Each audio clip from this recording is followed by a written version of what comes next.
Greater اسرائیل بنے گا. حدیث میں خبریں یہ سارے مسلمان ممالک تمہارے ہاتھ سے نکل جائیں گے مسلمانوں. یہ عراق اور اردن اور یہ اور وہ یہاں تک کہ ترکی سعودی عرب کا بھی شمالی حصہ نکل جائے گا. البتہ مدینے کا جو ان کا پروگرام ہے اس کو اللہ نہیں پورا ہونے دے گا. مدینے میں داخلے کی ان کو اجازت نہیں ملے گی. بہرحال یہ سارا کچھ ہونے والا ہے. وہ وقت بھی آنے والا ہے کہ حضور کی ایک حدیث کے مطابق ایک شخص کے 1000 بیٹے ہوں گے تو 999 ختم ہو جائیں گے، ایک بچے گا. یہ وقت بھی آنے والا ہے کہ حضور فرماتے ہیں اتنی بڑی جنگ ہوگی، اتنی خوریزی ہوگی کہ پوری زمین اٹ جائے گی لاشوں سے. تو پرندہ جو ہے کوئی ایک تو پرندے ہوتے ہیں کہ جو مردار خور ہے، گدھ ہے، وہ تو بڑی خوشی سے اتریں گے، تناول فرمائیں گے لاشوں کو. اسی طریقے سے کوے ہیں، چیلے ہیں. لیکن جو نفاست پسند پرندے ہیں وہ لاش کے اوپر اترنا نہیں چاہتے.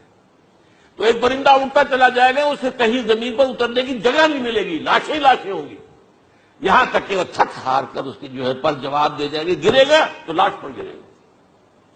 یہ وقت آنے والا، اور یہ یہودیوں کے ہاتھ میں، یا یہودیوں کے جو سپورٹرز ہیں اس وقت، جو ان کے ہاتھ میں آلہ کار ان کے ہاتھوں آنا ہے. میرے نزدیک اس کام کے لیے اس ملعون قوم کو کہ جو حضرت عیسیٰ کے زمانے سے ملعون ہو چکی، اس کو باقی رکھا گیا ہے. اسے یہ موقع دیا گیا ہے. اس نے اسرائیل بنا لیا ہے. تقریباً 2000 سال کے بعد وہ دوبارہ آ کر آباد ہوئے اس سرزمین میں جہاں سے نکال دیے گئے تھے 70 عیسوی کے اندر. یہ سارا کچھ کیوں ہو رہا ہے؟ ان کا یہ استثناء کیوں کیا گیا؟ یہ بڑی تلخ بات ہے، یہ یاد کر لیجیے. کیونکہ یا تو قوم اسی وقت ہلاک کر دی جاتی جیسا کہ ہوا قوم نوح، قوم ہود، قوم عاد، قوم سمود، قوم شعیب. یہ ہوا کہ نہیں ہوا؟ اور سدوم اور عمورہ کی بستیاں جہاں حضرت لوط بھیجے گئے، اور آل فرعون جو ہلاک کیے گئے. یا تو پوری قوم ہلاک کی جاتی نہیں.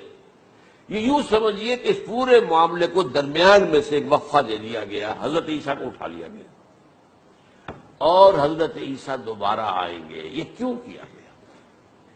اب اس میں بڑی تلخ بات آپ سے کہہ رہا ہوں، یہ آپ کے لیے قبول کرنا آسان نہیں، حلق سے نیچے اٹھنے کی مشکل سے. اس قوم کو زندہ رکھا گیا ہے جو ملعون اور مغضوب علیہم قوم ہے. سب سورہ فاتحہ میں مفسرین لکھتے ہیں ضالین یہ نصارہ ہے اور مغضوب علیہم یہ یہودی ہیں. اور قرآن کہتا ہے لعن الذین کفروا من اہل الکتاب علی لسان داؤد عیسی ابن مریم، لعنت کی گئی.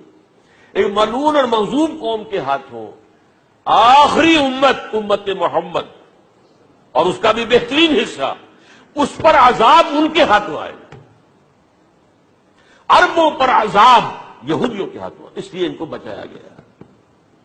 یہ میں نے کئی دفعہ واقعہ سنایا، مولانا اسرائیل صاحب بتایا کرتے تھے کیونکہ وہ راجپوت تھے، یو پی کے راجپوت مشرقی حصے کے، کہ ہمارے ہاں کوئی نوجوان اگر کوئی بڑی گری ہوئی حرکت کرتا تھا تو اس کے سر پر چمار کے ذریعے، چمار کے ہاتھوں جوتا لگوایا جاتا تھا.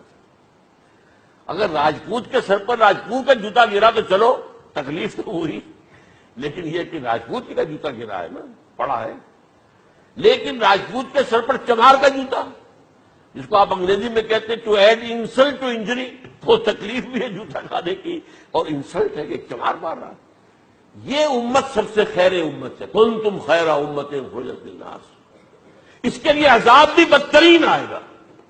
اور کن پر آئے گا؟ اس امت کا جو اصل نیوکلیس ہے عرب، جس کے بارے میں حضور کی حدیث موجود ہے ویل للعرب، عرب کے لیے بہت بڑی ہلاکت. اور آج ہماری نظر میں آ رہا ہے وہ ملعون اور مغضوب علیہم قوم ان کے سینے کے اندر خنجر کی طرح بھونکی گئی ہے. اور 30 کروڑ کے قریب عرب بے حمیتی، بے غیرتی، بزدلی، کمزوری، ذلت، مسکرت کی مثال بنے ہوئے. وہ بول سکتا ہے؟ اس اسرائیل کے خلاف کو بول سکتا ہے؟ 30-35 لاکھ آدمی ہے اسرائیل کے اندر یہودی، اس سے زیادہ تو امریکہ میں 50 لاکھ کے اندر، کل 1.25 کروڑ آدمی ہے یہ یہودی پوری دنیا کے اندر. لیکن دیکھیے جو چاہتا کرتا ہے. جب چاہا اس نے عراق کے ایٹمک انسٹالیشن کو تباہ کر دیا، اور سعودی عرب کی فضا میں اس کو فیول کٹ کیا ہے انہوں نے. دوبارہ ریفیولنگ جو ہوئی ہے ان کے جہازوں کی، وہ سعودی عرب کی فضا میں ہوئی. اللہ تعالیٰ نے یہ کوڑا ان مسلمانوں کے لیے رکھا ہوا ہے کہ جن کے رتبے ہیں سوا، ان کی سوا مشکل ہے۔